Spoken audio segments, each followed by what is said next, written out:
ठीक. तर आज आपण वर्णाचे प्रकार पाहणार आहे. वर्णमालेची होलसेल डायग्राम हे कुठेही तुम्हाला पुस्तकात भेटणार नाही. आपण वर्णमालेचे प्रकार सर्व एकाच डायग्राममध्ये पाहणार आहे. ठीक आहे. कठोर शब्द, तालव्य शब्द, मूर्धा, दंत, ओष्ठ, कठोर, मृदू, अनुनासिक, अर्धस्वर, ठीक आहे, उष्मे, महाप्राण आणि स्वतंत्र हे जे वर्णे आपण पाहून राहिलो हे वर्णे तुम्हाला पुस्तकात एका डायग्राममध्ये भेटणार नाही. मी पहिलेच गोष्ट सांगून राहिलो तुम्हाला. त्याच्यानंतर बरेचसे पोट्टे हे वर्णमालेतले वर्ण घोटू पाठ करते. काही आवश्यकता नाही घोटू पाठ करायची. It is totally depend upon the उच्चार. कशावर डिपेंड आहे रे? लक्ष द्या रे. सगळे मराठीतील वर्णमालेतील वर्ण हे उच्चारावर डिपेंड आहे. कशावर डिपेंड आहे? उच्चारावर. लक्ष द्यावे. पहिला वर्ण पाहू आपण. कंठ. याले क वर्गातील वर्ण म्हणते. पहिला कठोरचा क आहे म्हणून याले क वर्गातील. कंठ म्हणजे हे शंकरजीचा कंठ माहित असेल ना. ठीक आहे. नीलकंठ नाव होतं. कंठ हे घोटा. ठीक आहे. तर ही इथून निघते. क ख ग ग क ख ग ग क ख ग ग. हे बा क ख ग ग हे पूर्ण. ठीक आहे. तर त्याच्यानंतर दुसरा प्रकार आहे तालव्य. कंठाच्या वरची जागा. कंठाच्या वरची जागा जिथून स्वर निघते ठीक आहे. तर त्याला म्हणते तालव्य. तर हे आहे बा च छ च छ ज ज च छ ज ज तालव्य म्हणते आले. च छ ज ज. मूर्धा. अबे तो मूर्धा नाही वय मसनातण्याचा. ठीक आहे. मूर्धा तो नाही वय, तो मूर्ध वय. ह्या मूर्धा वय. बऱ्याचशा लोकांना मूर्धा कायले म्हणते. पाठ करते, रट्टा मारते, काही गरज नाही. ठीक आहे. अनर्शाचा डालडा किंवा ठीक आहे मोतीचूरच्या लाडवाचा डालडा जिथं चिपकते असा काढा लागते त्या जागेले म्हणते. ठीक आहे. त्या जागेले म्हणते मूर्धा. भाजी जिथं लाजते त्या जागेले म्हणते मूर्धा. पुस्तकातली डेफिनेशन पाठ करायची आवश्यकता नाही बे. आपल्या डेफिनेशन बनवायच्या. पाहता मूर्धा. ठीक आहे. तर ते मूर्धा वर्ण उच्चारताना जीभ अशी मागण्या लागते, अशी पलटवा लागते अशी. धड ठोस मारते ते उच्चारताना. कुठं? त्या जिथं अनर्शाचा डालडा चिपकते तिथं. हे बा ट ठ ड ड ट ठ. हे बा मग उच्चारून पहा. माझ्याकडे का पाहून राहिले बा. ट ठ ड ड ट ठ. जीभ अशी नेणे.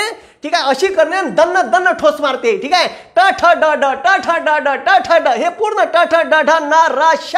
ठीक आहे. हे जे वर्ण आहे हे मूर्धा आहे. कोण मूर्धा म्हणते? तर अनर्शाचा डालडा चिपकते तिथं जीभ उलटी करून मारते म्हणून त्याले ठीक आहे मूर्धा वर्ण म्हणते. अनर्शाचा डालडा चिपकते त्या जागेले मूर्धा म्हणते. दंत म्हणजे दात. ठीक आहे. संस्कृत मध्ये दंतले दात म्हणते. आता बा दंत वर्ण आहे त थ द द. दंत म्हणजे दात. काहून? तर जीभ मागण्या लागते दाताले रप्पर रप्पर रप्पर रप्पर रप्पर रप्पर रप्पर रप्पर ठोस मारा लागते. ठीक आहे. त्याले म्हणते दंत. ठीक आहे. बा जीभ माझ्या जीभीकडे लक्ष द्या बे. त थ द द त थ द द. तुम्ही उच्चारून पहा लागते का नाही तर ठोस. त थ द ध त थ द ध त थ द द. जीभ मागण्याने अंधरापकन दाताला ठोस मारणे त्याले म्हणते. ठीक आहे. त्याले म्हणते ठीक आहे दंत वर्ण. का म्हणते? दंत. जीभ जर धरून ठेवली तर उच्चारताच येत नाही. हा जमणारच नाही प्रोग्राम. ठीक आहे. त्याच्यानंतर ओष्ठ. त्याच्यानंतर काय आहे? ओष्ठ आहे. ओष्ठ. ठीक आहे. लक्ष द्या. ओष्ठ वर्ण याले ओष्ठ कोण म्हणते? तर ओठ. ओष्ठ म्हणजे ओठ. तर हे ओठ हलवा लागते. It is totally depend upon the उच्चार. ठीक आहे. मग आता ओष्ठ म्हणजे ओठ. तर हे उच्चारताना ओठ पहा कसे करते. प फ प फ ब भ प फ ब भ प फ. प फ प फ. ज्या पोट्ट्याचं जन्मता ओठ फाटलं राहते त्याचा टर्टनच फाटते. प फ ब भ. हे बा मी धरून पाहतो पा निघते का? तर सो सो सो व सो सो सो व सो सो व. जमणारच नाही. ठीक आहे. जमणारच नाही. ओठ धरून ठेवले तर म्हणून याले ओष्ठ वर्ण म्हणजे प फ ब भ म म म. हे बा म. ठीक आहे.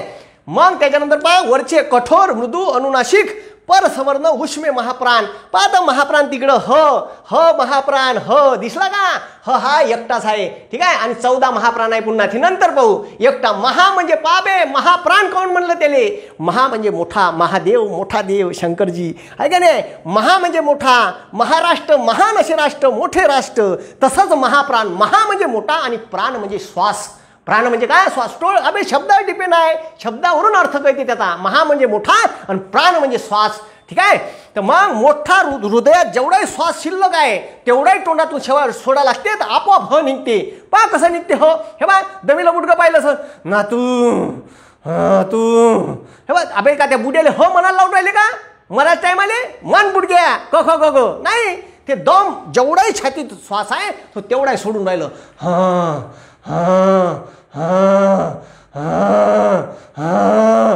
ह आपोआप निघते ह.